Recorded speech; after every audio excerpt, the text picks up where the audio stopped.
ஸ்ரீபெரும்புதூர் நாடாளுமன்ற தொகுதி திமுக வேட்பாளர் டி.ஆர். பாலுவுக்கு ஆதரவாக பல்லாவரம் சட்டமன்ற தொகுதிக்கு உட்பட்ட திரிசூலம், பம்மல் மற்றும் அதன் சுற்றுவட்டார பகுதிகளில் வீதி வீதியாக சென்று பொதுமக்களை நேரில் சந்தித்து பல்லாவரம் எம்எல்ஏ கருணாநிதி வாக்கு சேகரித்தார்.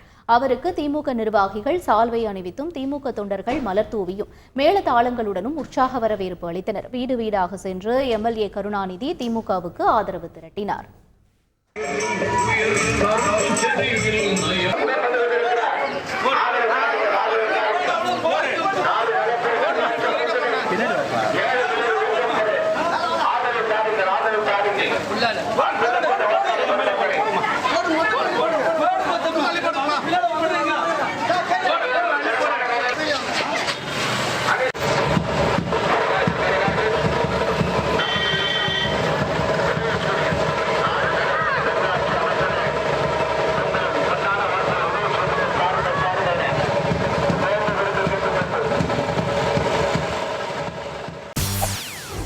செய்திகளை உடனுக்குடன் தெரிந்து கொள்ள உடனே சப்ஸ்கிரைப் பண்ணுங்க.